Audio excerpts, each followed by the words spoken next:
Hello and welcome to this tutorial. In this tutorial, I want to show you how I made these renders and animations in Blender. Now, I understand that some people might not understand what I'm doing because I move around very fast, and that's why I made a 40 minutes long tutorial on my Patreon. It's for free, and you can also find the project file there.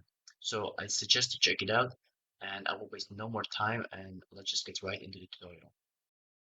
So the first step is to make these rocks. It's very simple. So the first step is you will add a cube, subdivide it 5 times, go to modifiers, add a displacement modifier, change it to 49, make the size something like 1, duplicate it a couple of times so you have more variations and you want to change the shape. This by going to modifiers, click this tab over here, go to edit mode and move this. We'll do the same thing over here. Move this. You can see we have some cool shapes. Once you're happy with the shapes, you apply these modifiers, go to edit mode, and fix these two issues. So first of all, there's an issue where you have these kind of holes, and second of all, there will be a lot of rocks in the scene later on, and you don't want many vertices, so you want to decrease the vertice count. You'll do this by hitting C and selecting these vertices, hitting Ctrl X, and this will dissolve these vertices along with the holes. So you will fix kind of these two issues. You will do this for every side of the rock. Now I've already made this for this one and this one as well. So now the next step is to add a path to this, some curve, whichever you like. I will just make a curve that I like, something like this. You know, don't have to be complicated. Bring your cursor here and add a particle system to this. So you'll add a mesh, add a particle system, scroll down to render, change this to collection, select the collection where you saved your rocks. We will change the scale to something like 0.5 and change the scale to something like 0.7. You want to randomize it a bit, so you want to check rotation, randomize phase, change the number to something like 800, change the frames to end to something like 50, lifetime something like 1000, otherwise these particles will die out after 50 frames. Now this is pretty much it, and you will check actually the object rotations. You don't have to do this, but I think this looks better. Now I will change one more thing, but I will do. I can see this looks like, I don't know, and we want this to follow this curve. So the next step is to add a force field to this curve and change the shape to curve. Now you will make the value of strength to something like -3 and the flow to something like 0.3.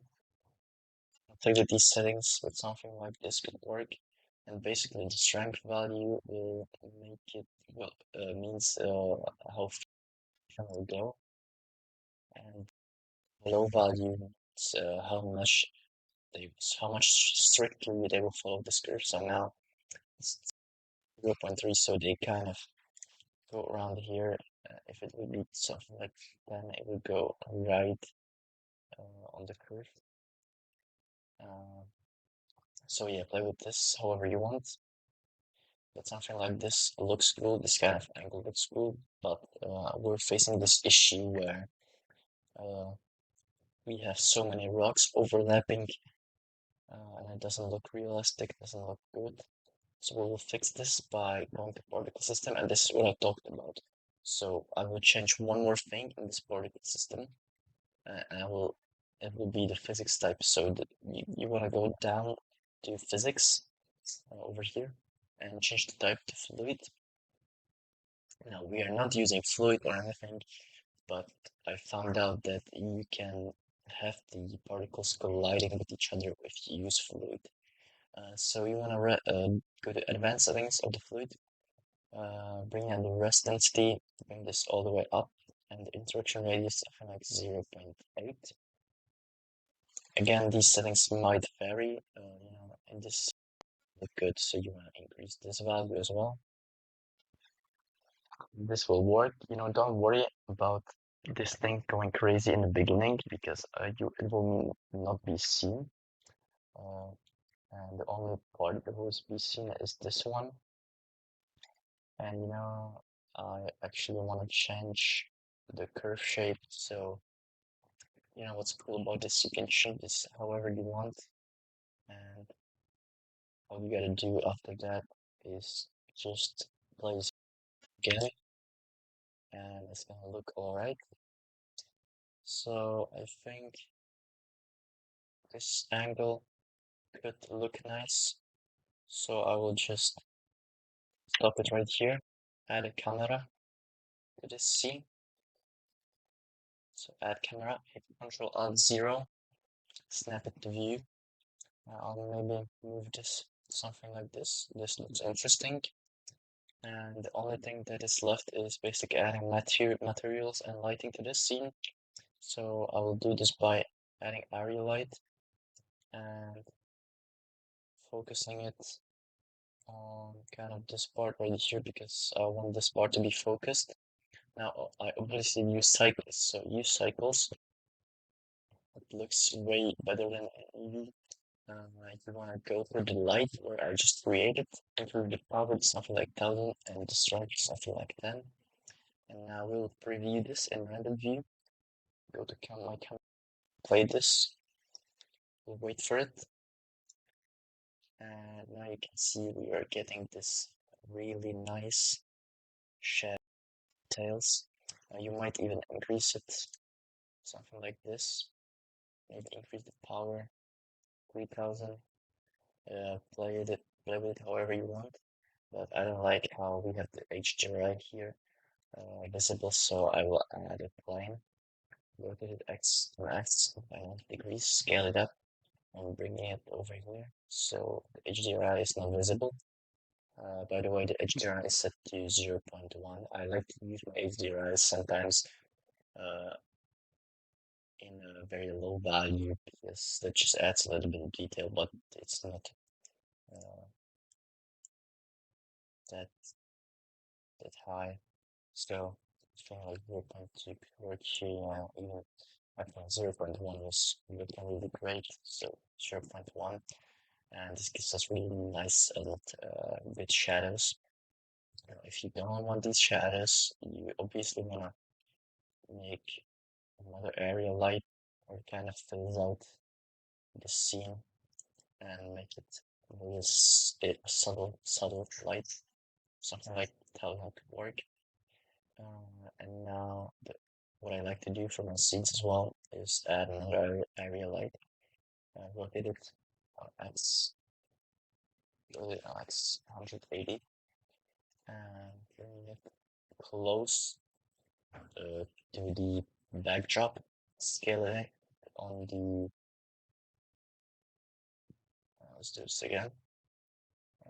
Let's add an area light RX 180. Bring this down next to the plane, next to the backdrop. Let's scale this on x-axis. Yeah, something like this. Go to your camera and place this right underneath this and rotate it so it points to the backdrop. Now you want to increase this value so you can see actually something and decrease the spread. And now when you move this around, you want to get this kind of gradient effect, which I think really adds a lot to the scene. And now this looks very nice and I like this. However, I want to add some more details to these rocks because now it's only white and you can see these shading issues, but it's not really visible from far. And also you will add some textures, so don't worry about it. So now I want to add these textures to this, right? So go to shader editor. Now you can see we have these. I want to delete it and show you how I made how to make these kind of cool materials. So you wanna go to, you wanna create another slot over here and go search rock if you have Blender kit enabled. Now, if you don't worry, you can just find any rock texture that you want online and basically use its bump node. So, or normal node. I'm going to show you how I make this. So, basically, you will import your rock's texture to the second slot so it doesn't apply on this material, on this rock. And I will take the bump map, hit Control C, go to the first slot where the material is.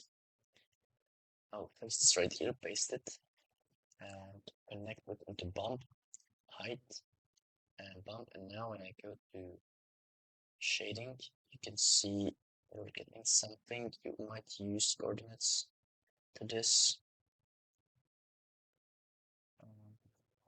It's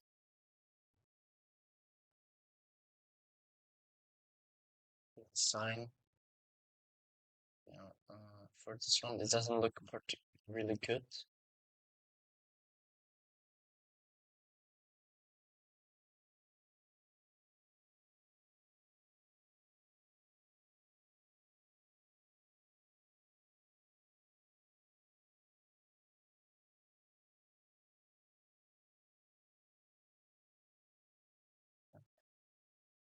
Okay.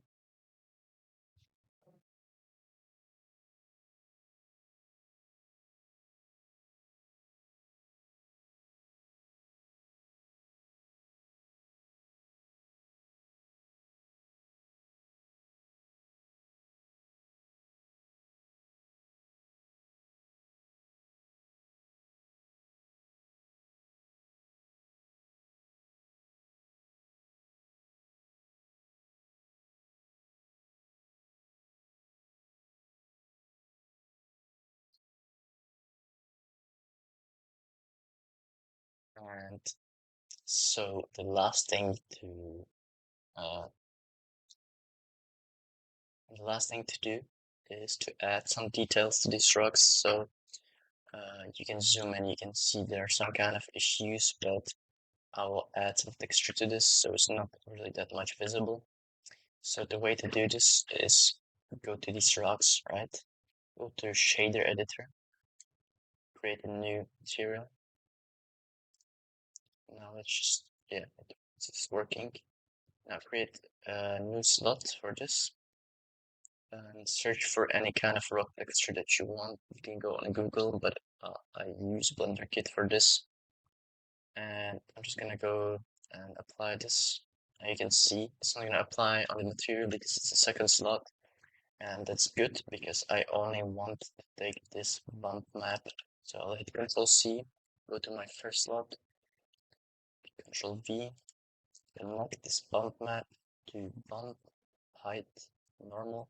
And now you can see we're getting these kind of nice details. However, you might change it to object. Sometimes it works, sometimes UV works better.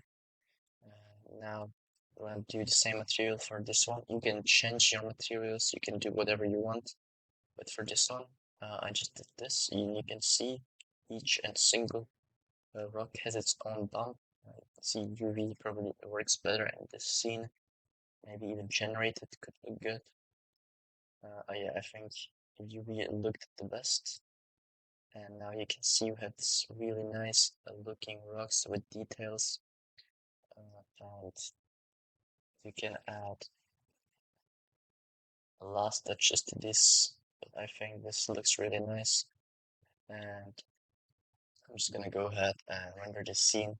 Now for the rendering, what I just usually do is set it to like 528, and you might want to experiment, but I think 528 should be enough.